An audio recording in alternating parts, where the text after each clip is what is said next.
Carles Brasó Broggi, Los Médicos Errantes, Andreas Hofbauer, Diáspora Africana na Índia. Cláudia Ribeiro, Uma Escrita Celeste. Flora Botton Beja, José Antônio Cervera e Yong Chen, História Mínima del Confucianismo. Carlos Mayambia, Japón, El Cansancio de una Nación. Eduardo Tzili Apango y José Antonio Cervera Jiménez, Centenário del Partido Comunista Chino. Olá, eu sou Cláudio Pinheiro, professor do Instituto de História da Universidade Federal do Rio de Janeiro e diretor do programa CEPES, uma entidade sem fins lucrativos para a promoção da ciência no Sul Global e no diálogo com o Norte. Entre as várias iniciativas promovidas pela CEPES, uma delas é o Prêmio de Publicações ICAS, que é a Convenção Internacional de Pesquisadores sobre Ásia. A CEPES promove o prêmio em línguas espanhola e portuguesa. Desde 2016, essa parceria tem consolidado uma comunidade em bastante diálogo, não só de pesquisadoras e pesquisadores, mas também de instituições e editoras dedicadas à promoção e publicação de livros sobre Ásia. Em 2023, algumas novidades importantes. Uma delas é que tivemos o terceiro maior número de submissões de aplicações para o prêmio, atrás apenas do inglês e do coreano, o que marca a visibilidade de uma comunidade internacional, tanto em língua portuguesa quanto em língua espanhola, e no diálogo entre essas duas instâncias, mas também uma participação muito importante de algumas entidades nessa parceria, não só instituições de pesquisa e ensino ao longo da América, através de toda a América Latina, Península Ibérica e parte da Ásia, mas também da Casa Ásia, que é uma instituição do espanhola ligada à promoção do conhecimento sobre a Ásia e das conexões do mundo hispânico com a Ásia. A Casa Ásia oferece a premiação para os primeiros colocados, assim selecionados por um grupo de jurados. E eu gostaria de agradecer ao Rafael Bueno, diretor de Política, Sociedade e Programas Educacionais da Casa Ásia.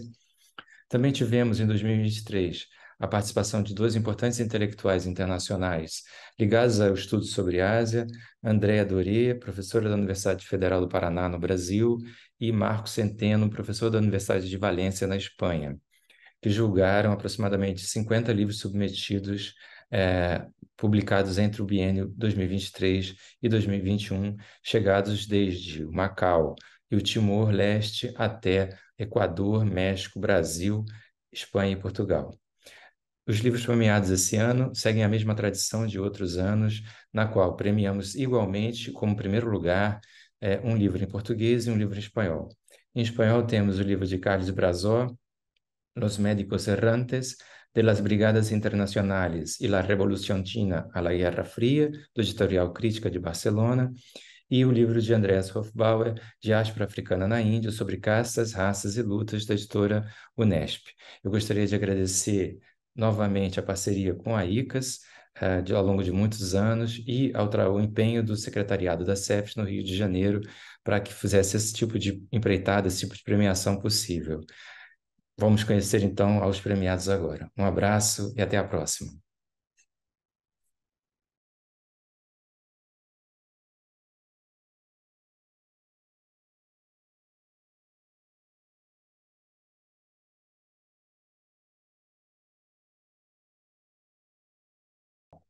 Em primeiro lugar, gostaria de dizer que fico muito feliz e me sinto muito honrado com esse prêmio e gostaria de agradecer à comissão avaliadora do International Institute for Asian Studies, ao secretariado da ICAS em Leiden, a CEPES e a Casa Ásia, né? Por essa surpresa grata que foi para mim, né? Quero aproveitar esse momento, então, para agradecer às muitas pessoas e entidades que tornaram possível essa pesquisa na Índia, que foi a mais emocionante, né? E também constitui o maior desafio para mim, né? Então, quero agradecer às agências brasileiras de fomento à pesquisa, a CAPES, CNPq, por auxílios importantes. Quero agradecer à editora da Unesp pela publicação, especialmente ao Gésio Guterres e ao Leandro Rodrigues, né? A Universidade Estadual Paulista de Marília, aos meus colegas do departamento, aos meus alunos e às alunas do meu grupo de pesquisa pelas trocas e pelos diálogos constantes. E, last not least, também a minha incentivadora e crítica número um, a minha companheira Raquel Crit, né? Importante para a execução desse trabalho foram também os professores, a professora Helene Basso, da Universidade de Münster, na Alemanha. Na Índia, o professor Shaukat Azim, da Karnataka University. Mas, acima de tudo, evidentemente, quero agradecer enfaticamente à população Sidi de Karnataka pela colaboração fundamental, que foi fundamental para a execução da pesquisa.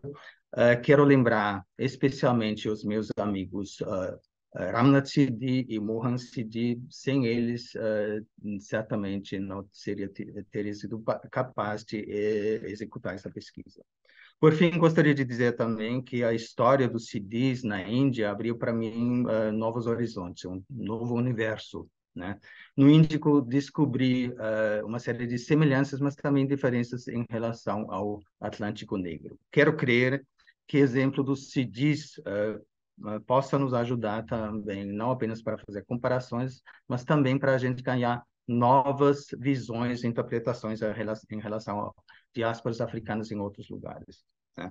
Então, nesse sentido, espero que essa pesquisa minha sirva também como um incentivo para outros pesquisadores e outros pesquisadores a investirem em projetos semelhantes. Finalizando, mais uma vez, destacando o meu muito obrigado e abraços a todas e a todos.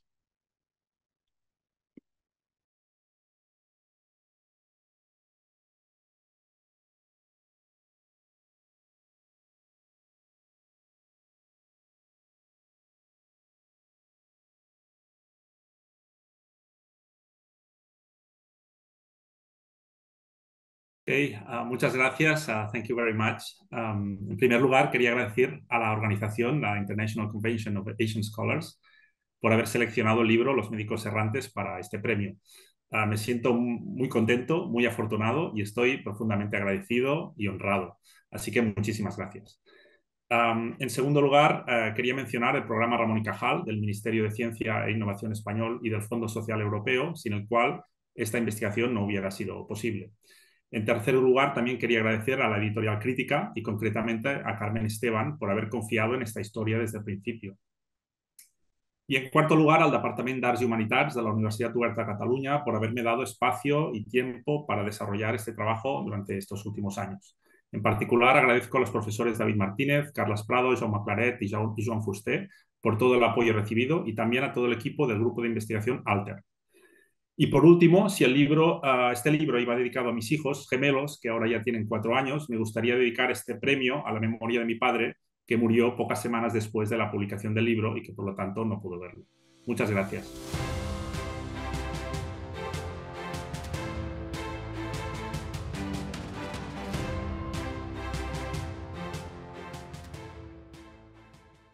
Olá, meu nome é Cláudio Pinheiro, sou professor do Instituto de História da UFRJ e diretor do programa CEPS, que promove o Prêmio de Publicações sobre Ásia ICAS Book Prize, o Prêmio de Publicações da ICAS em português e em espanhol. E hoje estamos aqui para conversar com Andreas Hofbauer, cujo livro Diáspora Africana na Índia, sobre castas, raças e lutas, foi premiado pelos jurados como o melhor livro em língua portuguesa dessa edição, da terceira edição desse prêmio. Estamos aqui, então, para ouvir um pouco sobre o livro e conhecer melhor a Andreas. Andreas, por favor, você pode falar um pouco sobre você e sobre sua filiação de trabalho e um pouco, fundamentalmente, sobre o livro? Claro. Bom, o tema principal desse livro são os CDs, como se chamam, os afrodescendentes na Índia, né? E o que me interessou desde o início, né, quando fui conhecer esse tema, né, topei nesse tópico, né, foi exatamente como essas comunidades foram inseridas numa sociedade tão marcada pelo sistema de castas, né? Essa foi a questão, né? E logo descobri que eles foram inseridos, né, bem na base dessa pirâmide social, ou seja, com uma casta inferior, né? Então, sobretudo os mais velhos passaram por situações de semi-escravidão e tal. E num segundo momento, o que me interessou como essas comunidades reagiram a essas situações de discriminação, né? Como se organizaram para, né, combater a discriminação, conseguir direitos específicos que, inclusive, a legislação indiana permite, possibilita a partir do esquema de Scheduled Castes e Scheduled Tribes, né? Então, a situação lá em Karnataka, porque essas comunidades vivem basicamente em dois estados, em Gujarat e em Karnataka, e é uma pequena comunidade em Hyderabad, mas me interessou mais Karnataka pelo nexo com o colonialismo português, que afinal foram escravizados, foram levados pelos portugueses de Moçambique, basicamente, para essa região, de onde eles fugiram para o interior, né? Então, a situação é complexa porque eles são divididos em três subgrupos católicos, tem hindus e tem os muçulmanos, né? Que viviam durante muito também bastante separados. De certa maneira, a lógica de castas penetrou também as comunidades, né? Então, o que a gente percebe, já passando para a segunda parte, praticamente, da minha pesquisa, né? Que a partir da década de 80 eles começaram a se organizar, né? Surgiram as primeiras associações, né? E o que foi muito interessante para mim, o que isso causou, provocou, né? Provocou internamente toda uma reflexão sobre a sua proveniência, sobre as práticas culturais, né? Então, brotou, podemos dizer, o tema da africanidade, né? Que até então não tinha muita relevância na vida do cotidiano, né? E nesse contexto, então, alguns elementos que todos os CDs têm em comum, por exemplo, um tambor, né?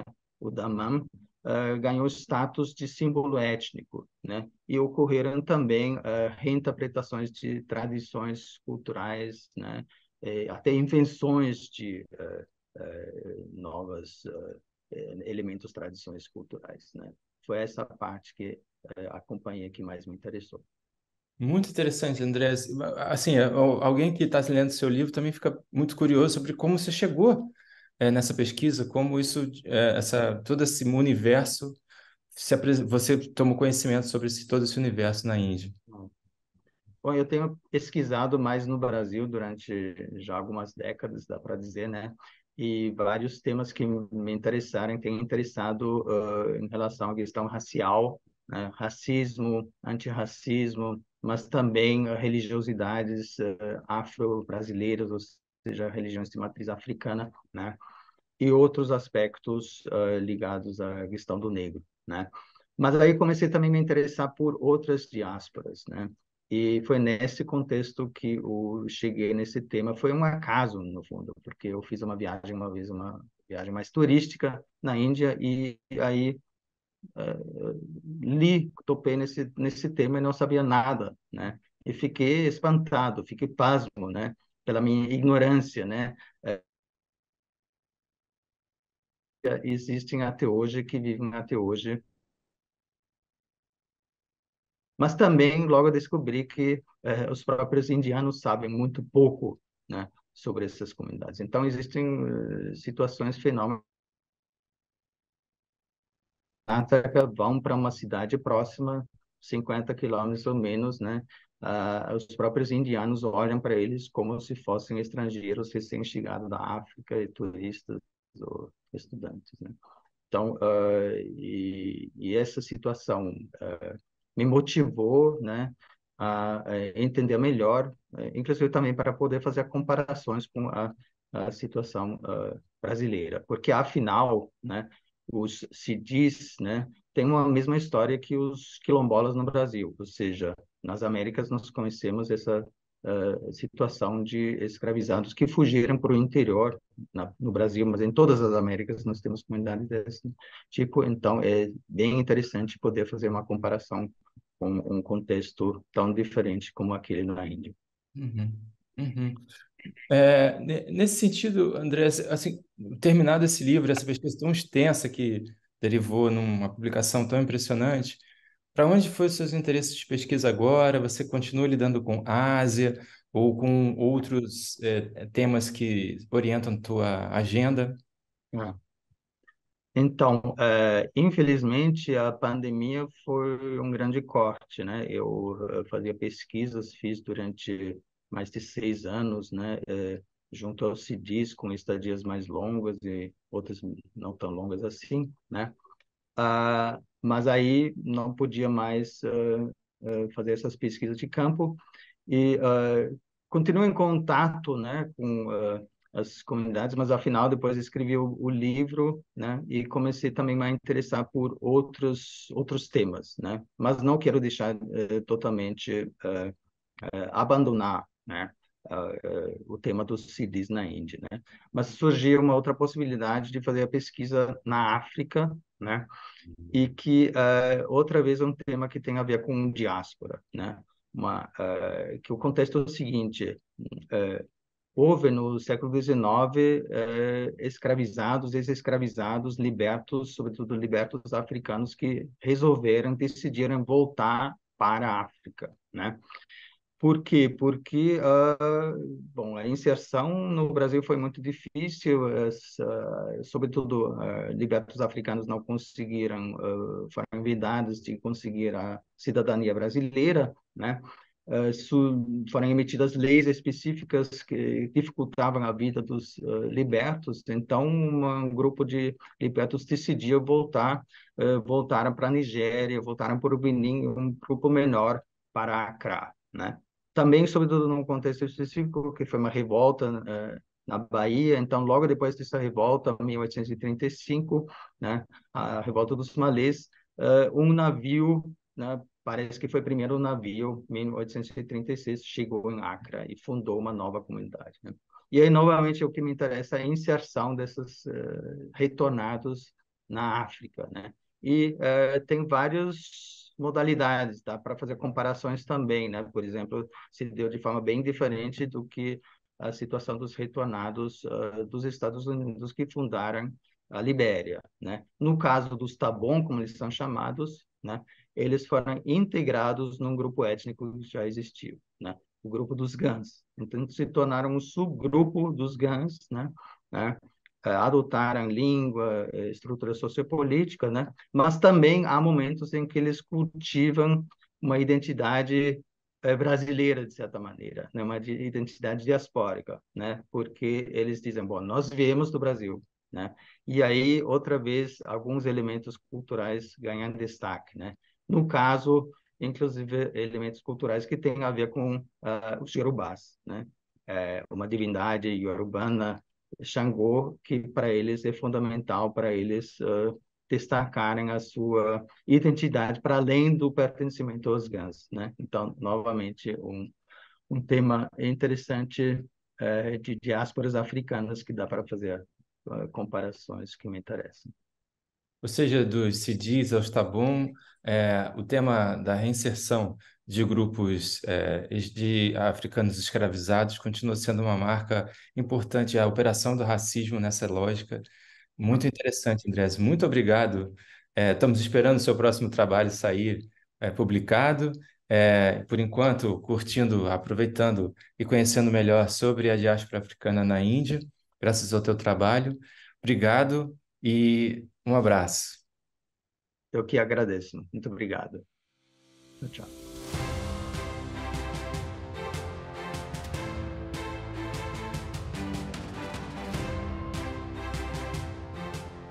Hola.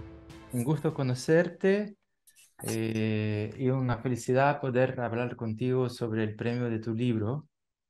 Y bueno, encantaría saber si puedes hablar un poquito sobre el libro para la audiencia del ICAS Book Prize. Bueno, en primer lugar, muchas gracias, Claudio, por invitarme y por el premio. Es un placer estar aquí. Y bueno, este es un libro que intenta, de algún modo, acometer una biografía grupal.